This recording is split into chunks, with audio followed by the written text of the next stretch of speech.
Hi students, welcome to Valalar Metric Higher Secondary School, Kullukaranguttai. I am Aragraj physics teacher. Today we are going to discuss about basic properties of magnets. Magnetic dipole moment பத்தி நம்ம இந்த கிளாஸ்ல பார்க்கலாம். நம்ம first chapter electrostaticsல நம்ம electric fieldல two charges separated by a small distance அந்த இடத்துல நம்ம electric dipole momentனா என்ன அப்படினு சொல்லி படிச்சோம். Today we are going to discuss about magnetic dipole moment. இங்க பாத்தீங்கன்னா ஒரு bar magnet. Magnet அப்படினாலே ஜெனரலாவே அதுக்கு two poles இருக்கும். அப்ப magnetic poles always exist in pairs அப்படினு சொல்லி நமக்கு தெரியும். South pole and north pole. The two poles of the magnet separated by a small distance 2L.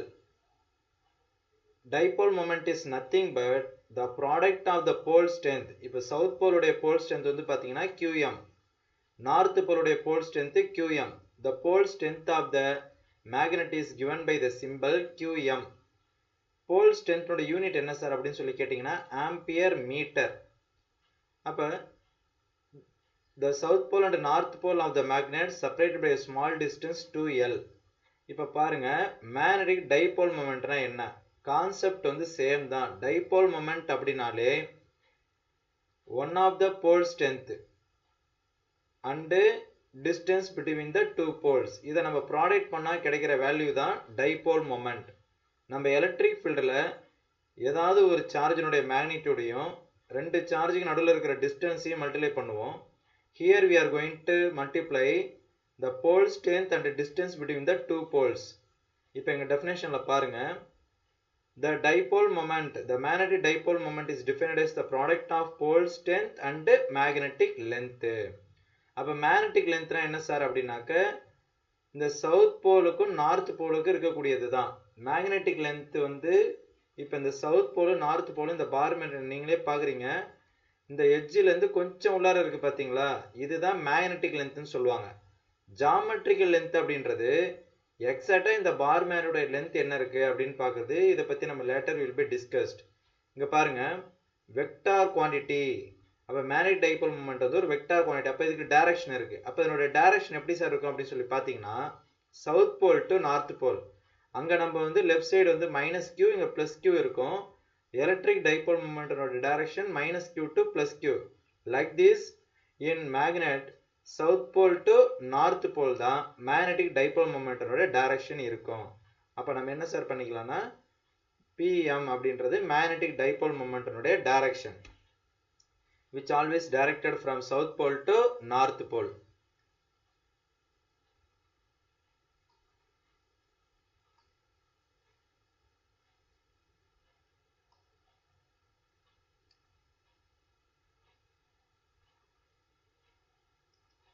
இப்ப இங்க பாருங்க magnetic dipole moment is equal to product of the pole strength and distance between the two pole. இங்க distance between the two pole is given by 2L. அப்ப from the midpoint of the dipole O ல இருந்து each side the pole existing the length L. அப்ப total length எவ்வளவு சார்னா 2L. அப்ப magnitude of the dipole moment is given by the distance into pole strength. அப்ப 2qm into L. நம்மளுக்கு தெரியும் pole strength ஓட யூனிட் நான் என்ன சொன்னேன், ஆம்பியர் மீட்டர். பக்கத்துல 2L என்றது டிஸ்டன்ஸ். அப்ப அதனோட யூனிட் மீட்டர். அப்ப நமக்கு என்ன சார் வரும்னா ஆம்பியர் மீட்டர் ஸ்கொயர் அப்படின்னு சொல்லி வரும். இதுதான் SI unit of magnetic dipole moment. அப்ப மேக்னெட்டிக் டைபோல் மொமெண்ட் ஒரு வெக்டார் குவாண்டிட்டி. ஓகேவா? இதனோட டைரக்ஷன் 1 மார்க்ல கேட்பாங்க. South pole to north pole. இதுவும் ஒரு important 1 mark. magnetic dipole moment ஜெனரலாவே ஒரு important 2 mark question. next we are going to know about magnetic field. magnetic fieldனா என்ன சார் அப்படினாக்க இப்போ இங்க ஒரு பார் மேக்னெட் இருக்கு. இதனுடைய ஃபீல்ட் எது வரைக்கும் இருக்கு அப்படினு சொல்லி நம்ம தெரிஞ்சிக்கலாம் by bringing the another magnet nearer to it or bringing any iron material closer to it. At some distance the magnet or iron material will feel some attractive force. அப்ப ஒரு மேக்னெட் பக்கத்துல இன்னொரு மேக்னெட்டை கொண்டு வரும்போது அன்லைக் போல்ஸா இருந்ததுன்னா attractive force feel பண்ணுவோம். அப்போ ஒரு சர்டன் ரீஜியன் க்ளோஸரா வரும்போது தான் நம்ம அந்த ஃபோர்ஸை ஃபீல் பண்றோம். அப்போ அந்த ரீஜியனை வச்சு தான் மேக்னெட்டிக் ஃபீல்டோட ஸ்ட்ரென்த் எவ்வளோ இருக்குது அப்படின்னு சொல்லி நம்ம ஈஸியாக கால்குலேட் பண்ணலாம். அப்போ force experienced by the pole strength அப்படின்னா என்ன சார்னா, இப்போ இதுக்கு நியரராக நம்ம வந்து ஒரு இன்னொரு பார் மேக்னெட்டை நம்ம கொண்டு வரோம்னு வச்சுக்கோங்க. ஆல்ரெடி இந்த இடத்துல வந்து ஒரு நார்த் போல் இருக்குது, இங்கே நம்ம வந்து ஒரு சவுத் போலை கொண்டு வரும்பொழுது தே மே ஃபீல் அட்ராக்டிவ் ஃபோர்ஸ். அப்போ ரெண்டும் ஒன்னோட ஒன்று என்ன ஆகும், அட்ராக்ட் ஆகும். அப்போ இந்த அட்ராக்டிவ் ஃபோர்ஸ் எதனால ஃபீல் பண்ண முடிஞ்சதுன்னா, by bringing another magnet closer to first one. அப்போ இந்த இடத்துல இருக்கக்கூடிய போல் ஸ்ட்ரென்த் QM. அப்போ force experienced by pole strength தான் என்னது, மேக்னெட்டிக் ஃபீல்டு. ஓகேவா? நெக்ஸ்ட் வந்து பார்த்தீங்கன்னா இதனுடைய ஃபார்முலா பாருங்க. நான் உங்கள்கிட்ட சொன்னேன் force experienced by pole strength is nothing but magnetic field. இப்போ இதுக்கு நம்மளே யூனிட் டெரைவ் பண்ணலாம். ஃபோர்ஸ்னுடைய யூனிட் வந்து நியூட்டன், போல் ஸ்ட்ரென்த்துக்கு ஆம்பியர் மீட்டர். இதை சிம்பிளிஃபை பண்ணி தான் நம்மளுக்கு இங்கே கொடுத்துருக்குறாங்க. ஆம்பியர் மீட்டர் நியூமரேட்டருக்கு வரப்போ இன்வெர்ஸ் போட்டு எழுதுகிறோம். இதனுடைய அனதர் யூனிட் என்ன சார் அப்படின்னு சொல்லி பார்த்தீங்கன்னாக்க டெஸ்லான்னு சொல்லுவாங்க. நிக்கோலா டெஸ்லா வந்து மேக்னெட்டிக் ஃபீல்டை பற்றி சொன்னார், அதனால அதுக்கு அவரோட நேமே டெஸ்லா. கேபிட்டல் லெட்டரில் நம்ம கேபிட்டல் டி போடணும். இதனுடைய அனதர் யூனிட் இன்னொன்று இருக்குது, வெபர் பை மீட்டர் ஸ்கொயர். அப்போ இந்த 3 யூனிட்ஸுமே நம்ம எதுக்கு சார் யூஸ் பண்ணலாம் அப்படின்னு சொல்லி பார்த்தீங்க அப்படின்னாக்க மேக்னெட்டிக் ஃபீல்டுக்கு நம்ம யூஸ் பண்ணலாம். அடுத்த டைப்ஸ் ஆஃப் மேக்னெட். நம்ம டே டு டே லைஃப்பில் 2 டைப் ஆஃப் மேக்னெட்ஸ் நம்ம யூஸ் பண்ணுறோம். ஒன்று வந்து நேச்சுரலாகவே நம்மளுக்கு எர்த்துலேருந்து கிடைக்கிறது, அனதர் ஒன்று வந்து artificial magnet. Natural magnetic example வந்து அயன், கோபால்ட், நிக்கல். அப்போ நேச்சுரல் மேக்னெட்டுக்கும் ஆர்டிஃபிஷியல் மேக்னெட்டுக்கு என்ன ஒரு பெரிய டிஃப்ரென்ஸ் சார் அப்படின்னு சொல்லி பார்த்தீங்கன்னா, நேச்சுரல் மேக்னெட்டுக்கு வந்து ஸ்ட்ரென்த்து கம்மியாக இருக்கும். ஏன் அப்படின்னு சொல்லி பார்த்தீங்கன்னா, they don't have definite shape. அதுக்குன்னு ஒரு டிசைடு ஷேப் இல்லை. பட் ஆர்டிஃபிஷியல் மேக்னெட்டுக்கு ஒரு டிசைடு ஷேப் இருக்கிறதுனால they are having strength higher then the natural magnet. ஓகேவா? அடுத்தது பார்த்தீங்கன்னா இதனுடைய ப்ராப்பர்ட்டிஸ் நம்ம பார்க்கலாம். இப்போ இங்கே நம்ம பார்க்குறோம், எப்பவுமே நம்ம வந்து ஒரு மேக்னெட்டை ஃப்ரீயாக சஸ்பெண்ட் பண்ணுறோம் அப்படின்னா அது எப்பவுமே நார்த்து சவுத்து டைரக்ஷனில் தான் நிற்கும். And also one more thing, இங்கே பாருங்கள், நம்ம ஒரு பார் மேக்னெட் பக்கத்தில் அனதர் பார் மேக்னெட்டை கொண்டு வரோம். சவுத் போல் பக்கத்தில் இருந்ததுன்னா அட்ராக்ட் ஆகும். If we are bringing north pole of the another magnet both will gets repelled. அப்போ like poles attract each other, unlike poles இங்க பாருங்க, நார்த் போல பக்கத்துல கொண்டு வரும்பொழுது லைக் போல்ஸ் ரிப்பல் ஆகுது, அன்லைக் போல்ஸ் அட்ராக்ட் ஆகுது. அப்போ from this point we came to know that like poles repel each other, unlike poles attract each other. நம்ம எலக்ட்ரிசிட்டியில படிச்ச மாதிரி தான், சேம் சார்ஜ்னா ரிப்பல் ஆகும், அன்லைக் சார்ஜ்னா அட்ராக்ட் ஆகும். நெக்ஸ்ட் வந்து பாத்தீங்க அப்படின்னாக்க தேர்ட் பாயிண்ட், நம்ம வந்து ஒரு மேக்னெட்டை நம்ம பீசஸாக கட் பண்ணோம் அப்படின்னாக்க அது நீங்கள் எத்தனை பீஸாக கட் பண்ணாலும் there will be always existing the pairs. எப்பவுமே அது வந்து பேர்ஸாக தான் இருக்கும். நீங்கள் வந்து செப்பரேட்டாக ஒரு போலை மட்டும் தனியாக ஐசோலேட் பண்ண முடியாது. ஓகேவா? அடுத்தது போல் ஸ்ட்ரென்த் எப்படி சார் இருக்கும்னா ரெண்டுத்துக்குமே ஈக்குவலாக இருக்கும். Both south and north pole will have same pole strength. இதுதான் ஃபோர்த் பாயிண்ட். ஃபிஃப்த் பாயிண்ட் என்ன சார்னா, நான் உங்கள்கிட்ட ஆல்ரெடி சொன்ன மாதிரி நம்மளுக்கு வந்து ஒரு பார் மேக்னெட் இருக்குது. அப்போ அந்த பார் மேக்னெட்னுடைய லென்த் வந்து பார்த்தீங்கன்னாக்க நம்ம இங்கே பார்க்குறோம், இந்த இடத்துல வந்து ஒரு பார் மேக்னெட் கொடுத்துருக்குறாங்கல்ல, இந்த கரெக்டாக இந்த எட்ஜ் டு எட்ஜ் இருக்குது பாருங்க, இதுதான் ஜாமெட்ரிக் லென்த்து. இதுக்குள்ளார இந்த டாட் டு டாட் இருக்குது பார்த்தீங்களா, இதுதான் மேக்னெட்டிக் லென்த்து. இதை பற்றி நம்ம டீட்டெயிலாக பார்க்கலாம். அப்போ நம்ம அந்த மேலே டயக்ராமில் பார்த்தோம், அந்த டாட்ஸ் வந்து லிட்டில் இன்வர்டாக இருக்குது எட்ஜிலேருந்து. அப்போ மேக்னெட்டிக் லென்த் வந்து always slightly smaller than the geometrical length. அப்போ ratio of the magnetic length and geometric length எவ்வளோ சார் அப்படின்னு சொல்லி பார்த்தீங்கன்னா 5/6 = 0.833 அப்படின்னு சொல்லுவாங்க. அடுத்த நெக்ஸ்ட் வந்து பாருங்க, இங்கே நம்ம பார்க்குறோம், எப்பவுமே நம்ம வந்து ஒரு மேக்னெட்டை கட்டி தொங்க விட்டோம்னா அது எந்த டைரக்ஷனில் நிற்கிது அப்படின்னு சொல்லி இங்கே காம்பஸ் நெடியில் போட்டுக்கிறாங்க பாருங்க, நார்த் அண்டு சதர்ன் ரீஜனில் தான் அது எப்பவுமே நிற்கும். அதேமாரி நம்ம 10th வந்து மேப்பிங் வரைஞ்சிருப்போம், ஒரு பார் மேக்னெட் பக்கத்தில் வச்சு காம்பஸ் நெடியில் வச்சு டாட் டாட் டாட்டாக நம்ம வந்து வரைஞ்சிக்கிட்டே போவோம். அது ஒன்றும் இல்லை, இப்போ இந்த இடத்துல ஒரு காம்பஸ் நெடியில் வைக்கிறோம் அப்படின்னா அதனுடைய டிஃப்ளெக்ஷன் இந்த இடத்துல இருக்கும். அப்போ இங்கே ஒரு டாட் வைக்கணும். அடுத்து எகெயின் இந்த காம்பஸ் நீடில் எடுத்து இந்த ஹெட்டில் வச்சுன்னா இங்கே ஒரு டாட்டு. அடுத்தது இப்படி வச்சிங்கனாக்க டிஃப்ளெக்ஷன் இங்கே இருந்திருக்கும். அப்போ இங்கே ஒரு டாட்டு. இப்படி வைக்கும் பொழுது நம்மளுக்கு இங்கே வரும் டிஃப்ளெக்ஷனு. அப்போ இங்கே டாட்டு. இதேமாரி பக்கத்தில் டிஃப்ரெண்ட் பொசிஷனில் வச்சு நம்ம வரையணும். அப்போ நம்மளுக்கு எட்ஜிலேருந்து மட்டும் தான் மேக்னெட்டிக் லைன்ஸ் வருது. இந்த சைட்லலாம் பாருங்கள் வரல. அப்போ மேக்னெட்டிக் லைன்ஸ் வந்து ஸ்ட்ரென்த் எங்கே சார் அதிகமாக இருக்குன்னா போல்ஸில் தான் அதிகமாக இருக்குது. பிகாஸ் இங்கே இந்த இடத்துல நம்ம பார்க்குறோம் lines are very close to apart. இங்கெல்லாம் ரொம்ப க்ளோஸாக இருக்குது போல்ஸில். பட் அதை விட்டு நீங்கள் தூரமாக வர பாருங்கள் ஒரு லைனுக்கு இன்னொரு லைனுக்கு கேப் வந்து இன்க்ரீஸ் ஆகிட்டே போகுது. அப்போ போல்ஸை விட்டு நம்ம மூவ் அவே அப்படின்னாக்க ஸ்ட்ரென்த் வில் பிகம் லெஸ் அப்படின்னு சொல்லி நம்ம தெரிஞ்சுக்கிறோம். இப்போ இங்கே பாருங்கள் அழகாக கொடுத்துருக்குறாங்க. இந்த எட்ஜ் டு எட்ஜ் தான் ஜாமெட்ரிக் லென்த்து. இந்த poles south and north pole little இன்வர்டாக இருக்குது. இதுதான் மேக்னெட்டிக் லென்த்து. ஓகேவா? நெக்ஸ்ட் வந்து பார்த்தீங்க அப்படின்னாக்க இதில் ஒரு ஸ்மால் ப்ராப்ளம் நம்ம பார்க்கலாம். இது வெரி ஸ்மால். இங்கே பாருங்கள் சிம்பிளான ஒன்று. Sometimes it will be asked in 3 mark question or 2 mark கொஸ்டினில் கேட்பாங்க. ஒன்றும் இல்லை, ஒரு மேக்னெட்டை லென்த் வைஸு 2 பீஸாக கட் பண்ணுறோம். அதாவது அதனோட ஆக்சிஸில் கட் பண்ணால் லென்த் வைஸு. அப்போ லென்த் வைஸ் கட் பண்ணால் அதனோட மேக்னெட்டிக் மொமெண்ட் என்ன ஆகும்னு சொல்லி கேட்குறாங்க. நம்மளுக்கு மேக்னெட்டிக் மொமெண்ட்டுக்கு ஃபார்முலா தெரியும். PM equal to QM into 2L. ஓகேவா? இப்போ வந்து லென்த் வைஸ் கட் பண்ணிங்க அப்படின்னாக்க நியூ மேக்னெட்டிக் மொமெண்ட் என்ன அப்படின்னு சொல்லி கேட்குறாங்க. அப்போ PM டேஷ் தான் new magnetic moment. Length wise cut பண்ணால் pole strength will be reduce to half. அப்போ போல் ஸ்ட்ரென்த் வந்து ஆஃபாக ரெடியூஸ்ட் ஆயிடுச்சு. அப்போ QM/2ன்னு போட்டுக்கணும் இன்ட்டு 2L. ஏன்னா லென்த்து சிமிலராக அதே தான் இருக்கும் 2L டிஸ்டன்ஸ். இப்போ இங்கே பாருங்கள் we know QM into 2L we can substitute PM. அப்போ ஆல்ரெடி இருந்தது before cutting divide by 2 after cutting. அதனோட new magnetic moment reduce to half. அப்போ ஒரிஜினல் மேக்னெட்டிக் மொமெண்ட்டில் பாதி தான் இதனோட லென்த் வைஸ் கட் பண்ணால். சரிங்க சார், பிரைத் வைஸ் கட் பண்ணால் என்ன ஆகும் அப்படின்னு சொல்லி பார்த்தீங்கன்னா இப்படி கட் பண்ணிங்கன்னா என்ன ஆகும், லென்த்து பாதியாக குறைஞ்சிரும். அப்போ இந்த இடத்துல நம்ம என்ன சார் போடணும் அப்படின்னாக்க இந்த லென்த் வைஸ் கட் பண்ணதுக்கு பதிலாக பிரெத் வைஸ் கட் பண்ணியிருந்தீங்கன்னா PM dash equal to pole strength அப்படியே தான் இருக்கும். 2Lக்கு பதிலாக 2L/2ன்னு போடணும்.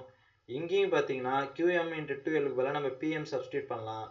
இதுலேருந்து நமக்கு என்ன தெரியுதுன்னா if the bar magnet cuts along the length or perpendicular to the length, நீங்கள் எப்படி கட் பண்ணாலும் அதனுடைய டைபோல் மொமெண்ட் என்ன ஆகுது, ஒரிஜினல் டைபோல் மொமெண்ட்லேருந்து பாதியாக குறையுது. ஓகேவா? நெக்ஸ்ட் பாருங்க, இந்த ப்ராப்ளம் தான் நம்மளுக்கு இங்கே கொடுத்துருக்குறாங்க. நெக்ஸ்ட்டு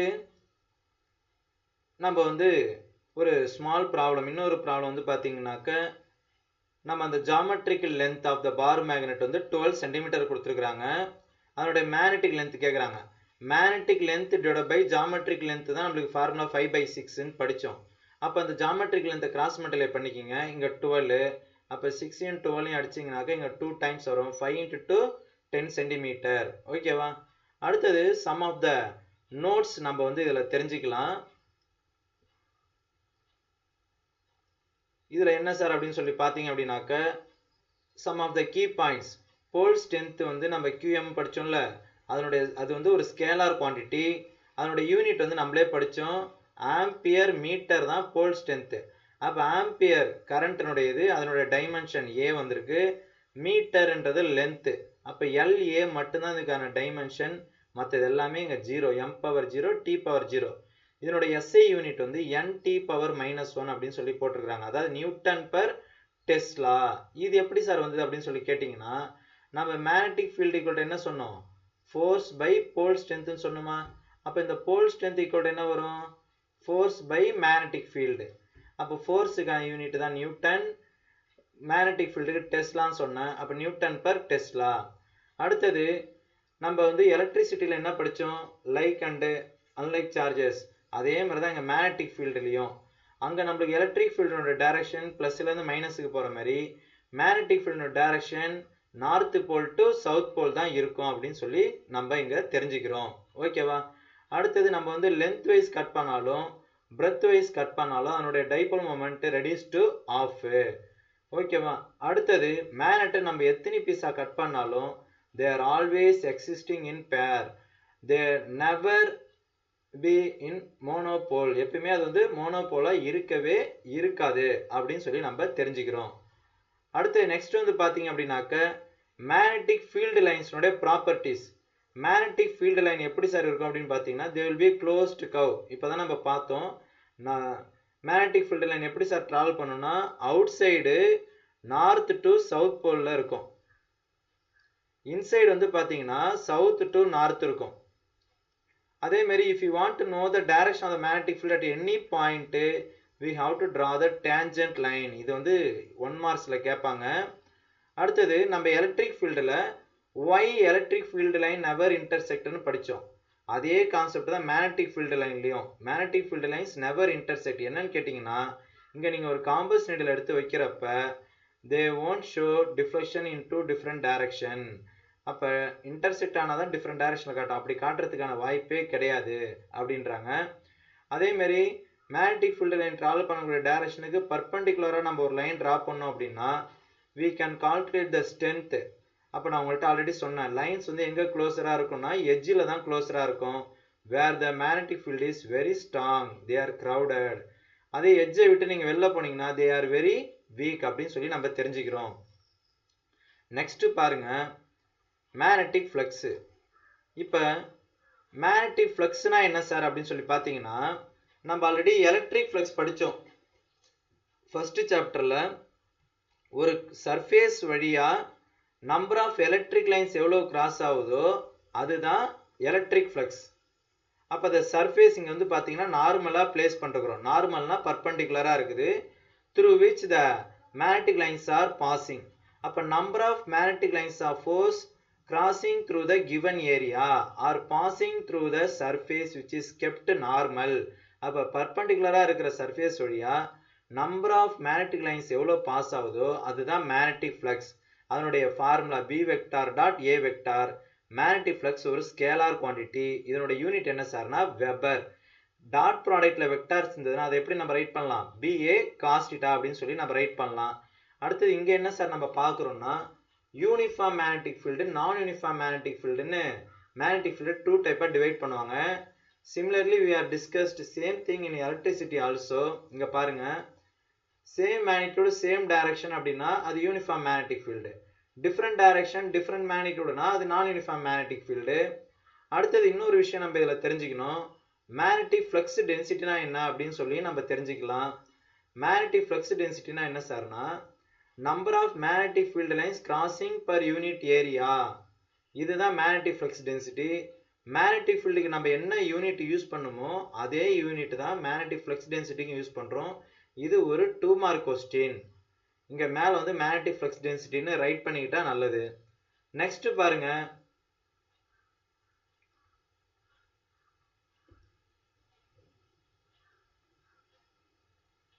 பாருங்க நம்ம இந்த இடத்துல வந்து ஸ்பெஷல் கேஸ் பார்க்குறோம். இப்போ நான் உங்கள்கிட்ட ஆல்ரெடி சொன்னேன் flux by B equal to BA cos θ. இப்போ நார்மல் டு த சர்ஃபேஸ் அப்படின்னா சர்ஃபேஸுக்கு வரைகிற நார்மல் லைனுக்கும் மேக்னெட்டிக் ஃபீல்டுக்கு என்ன ஆங்கிள்னு பார்க்கணும். அப்போ ஆல்ரெடி மேக்னெட்டிக் ஃபீல்டு வந்து சர்ஃபேஸுக்கு பர்பெண்டிகுலராக இருக்கு. அப்போ சர்ஃபேஸுக்கு வரையக்கூடிய நார்மல் லைனுக்கும் மேக்னெட்டிக் ஃபீல்டுக்கும் ஆங்கிள் எப்படி இருக்குன்னா ஜீரோவாக தான் இருக்கும். அப்ப cos 0 degree equal to 1 ன்னு போட்டீங்கன்னா you will be getting BA. அப்ப when the surface kept normal to the magnetic field அப்ப அந்த இடத்துல θ வந்து 0. சார் நார்மல்னா 90 டிகிரி தானே போடணும், ஏன் 0 போடணும்னா இந்த இடத்துல நீங்க ஒரு விஷயம் கவனிக்கணும். சர்ஃபேஸுக்கு நம்ம ஒரு நார்மல் லைன் டிரா பண்றோம், அதாவது பர்பெண்டிகுலர் லைன் டிரா பண்றோம். அந்த பர்பெண்டிகுலர் லைனுக்கும் மேக்னெட்டிக் ஃபீல்டுக்கு தான் நம்ம ஆங்கிள் பார்க்குறோம். புரியுதுங்களா? அப்ப அதனால தான் θ equal to 0. அப்ப அதே parallel வந்தா θ equal to 19 போடணும். அப்ப cos 19 உடைய வேல்யூ 0. ஓகேவா? இப்போ வந்து சார் ஒரு irregular ஷேப்ல இருக்குது சார் சர்ஃபேஸ். அப்ப how to calculate the fluxனா we have to use the integration technique. நான் உங்கள்ட்ட ஆல்ரெடி சொன்ன மாதிரி flux வந்து ஒரு ஸ்கேலார் குவாண்டிட்டி. 1 மார்க்ஸ்ல கேட்பாங்க. அதனுடைய யூனிட் வந்து வெபர். அதனுடைய டைமென்ஷனல் ஃபார்முலாஸ் கொடுத்துக்கிறாங்க. ml² T⁻⁻2 A⁻⁻1. அடுத்தது CGS யூனிட் என்ன சார்னா மேக்ஸ்வெல். 1 மேக்ஸ்வெல் அதாவது 1 வெபர்னு சொல்றோம்னா SIல CGSல வந்து 10⁸ மேக்ஸ்வெலுக்கு ஈக்குவல்னு சொல்றாங்க. இது வந்து 1 மார்க்ஸ்ல நோட் பண்ணிக்கங்க. நெக்ஸ்ட் நம்ம இங்க பார்க்குறோம் நான் உங்கள்ட்ட ஆல்ரெடி சொன்னேன், நான் யூனிஃபார்ம் மேக்னெட்டிக் ஃபீல்டு டிஃப்ரெண்ட் மேக்னிடியூடா இருக்கலாம், டிஃப்ரெண்ட் டைரக்ஷன்ல இருக்கலாம், இல்ல சேம் மேக்னிடியூட் டிஃப்ரெண்ட் டைரக்ஷன்ல இருக்கலாம். இது மாதிரி எப்படி இருந்தாலும் அது வந்து நான் யூனிஃபார்ம் மேக்னெட்டிக் ஃபீல்டுக்கு ஒரு எக்ஸாம்பிள். அடுத்தது இங்க பாருங்க, நான் உங்கள்ட்ட சொன்னேன் மேக்னெட்டிக் ஃபீல்டு லைன்ஸ் வந்து ஒரு க்ளோஸ்டு கர்வா இருக்கும்னு சொன்னேன். அதுதான் இங்க நம்மளுக்கு கொடுத்துருக்காங்க. ஓகேவா? அடுத்தது ஒரு ஸ்மால் ப்ராப்ளம் நம்ம இங்க பாக்குறோம். அதாவது ஒரு சிலிண்டர் சிலிண்டருக்குள்ளார ஒரு பார் மேக்னெட்டை வைக்கிறோம். இப்போ இதனால மேக்னெட்டிக் லைன்ஸ் பாஸ் ஆகும் through the cylinder. If the bar magnet is leaves the cylinder, சிலிண்டரை விட்டு இதை வெளியில எடுத்து வைக்கிறோம். இதை coming out from the cylinder, இதை எடுத்து வெளியில வச்சுட்டு உள்ளார என்ன சார் ஃப்ளக்ஸ்னு சொல்லி பார்த்தோம்னா ஜீரோ. ஏன்னா நம்ம காஸ்லாவே நம்ம ஃபர்ஸ்ட் சாப்டர்ல படிச்சோம், இந்த க்ளோஸ்டு சர்ஃபேஸுக்குள்ளார அந்த மேக்னெட் இருந்தாதான் that will produce some flux. If the magnet lies outside நாக்க that cannot contribute a flux. அதே தான் நம்ம அங்க எலக்ட்ரிக் ஃபீல்ட்லயும் படிச்சோம். ஒரு க்ளோஸ்டு சர்ஃபேஸுக்குள்ளார சார்ஜ் இருந்தா மட்டும்தான் அதனால நம்மளுக்கு வந்து எலக்ட்ரிக் ஃப்ளக்ஸ் வந்து கான்ட்ரிபியூட் ஆகும் அப்படின்னு சொல்லி நம்ம வந்து படிச்சோம்.